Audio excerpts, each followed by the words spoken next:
In the past, especially in Europe during periods of unrest, wars or general lawlessness, communities couldn't rely on a quick police response.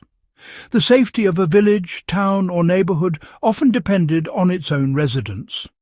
People developed sophisticated methods to protect themselves, their families and their property, and many of these strategies are still relevant for understanding resilience, social cohesion and survival. If you're passionate about history, the evolution of communities, or practical survival tactics, make sure to subscribe to the channel, like this video, and leave a comment sharing your thoughts on community defense. People relied on constant vigilance and shared responsibility. Long before organized police forces could respond within minutes, neighbors acted as the first line of defense. Villagers organized shifts to keep watch over streets, entrances, and vital locations such as wells, barns, and marketplaces. In medieval Europe, for example, small towns had watchmen or guards who were often local residents, taking turns to patrol at night. This wasn't just about spotting intruders. It was about maintaining presence, deterring theft, and coordinating rapid responses. Practically, this meant that families had to train in observation, recognize unusual behaviors, and communicate quickly using bells, horns, or signals. Today, the principle remains in community watch programs, where neighbors alert each other about suspicious activity and support each other in emergencies. Physical barriers and defensive architecture shaped how communities stayed safe. Communities didn't rely solely on people. They used structures strategically. In Northern Europe, towns often had wooden or stone palisades and gates that could be closed at night. Windows and doorways were reinforced, and homes were built with defensible features such as raised platforms or narrow entrances. Even within neighbourhoods, fences and walls delineated secure areas, creating zones that outsiders could not enter unnoticed. The practical takeaway is that communities naturally layered defence with architecture. You can apply this today by ensuring homes or community spaces have secure entrances, clear sight lines for observation, and accessible points for communication. Neighbours developed rapid alarm systems to mobilise quickly. Before modern communication, communities relied on sound, light, and signals. Church bells, drums, horns, or even coordinated shouts were used to alert neighbours of threats. In some German and Polish towns during the 16th and 17th centuries, each village had a designated alarm runner who would sprint between settlements to warn of raiders or bandits. This meant that information travelled faster than any individual could run alone, because the system relied on relay methods. Translating this to a practical application today, the concept encourages neighbourhoods to establish clear and quick ways of alerting everyone during emergencies, such as coordinated phone chains, sirens, or even group messaging systems.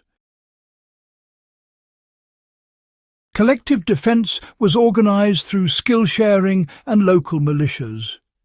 Communities didn't just watch, they trained. Local militias were a common feature in towns across Europe, from the Italian city-states to Scandinavian fishing villages.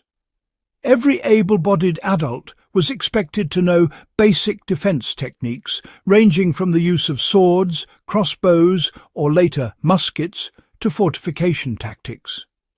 Knowledge was shared openly within the community, ensuring that anyone could step in to defend the group.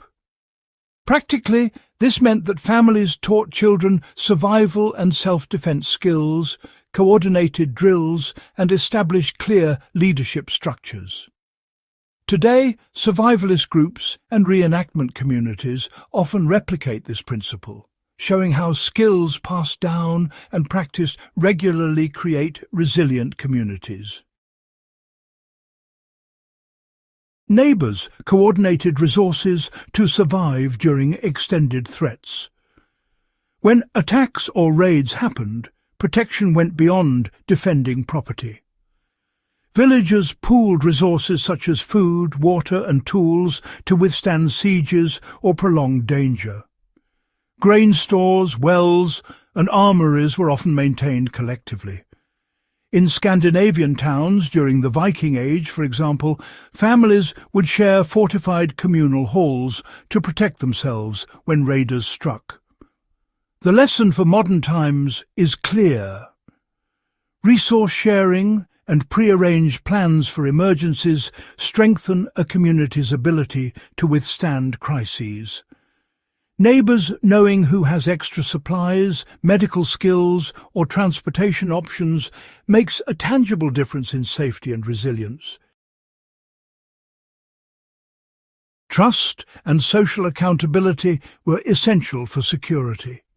Community protection relied heavily on social bonds. People knew each other's routines, strengths and weaknesses, which made it difficult for outsiders to infiltrate or deceive them. Any breach of trust was not taken lightly, and communities enforced social accountability, often through public oversight or collective sanction. This created a culture where individuals were responsible not just for themselves, but for the neighbourhood as a whole. In practice, understanding your neighbours, sharing basic safety practices, and having mutual accountability can replicate this principle in modern communities. Observation of patterns and environmental awareness improved preparedness. Residents paid close attention to the natural environment, weather patterns, and movement of people.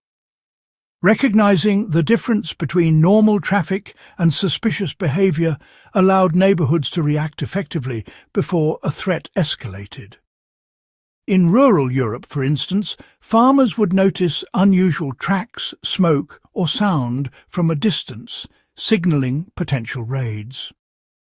Today, applying this principle means fostering situational awareness in local environments, understanding what normal looks like in your area, and teaching others to notice anomalies.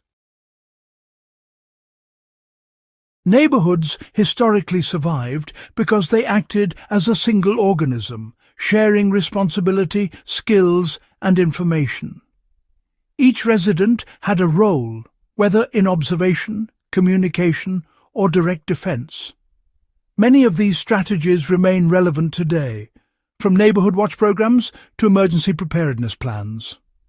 History shows that collective action and practical organization are more powerful than reliance on external authorities alone.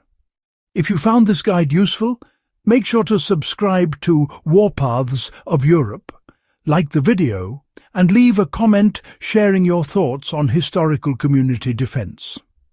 Share this with fellow history enthusiasts so more people can learn how European neighborhoods protected each other long before police could respond.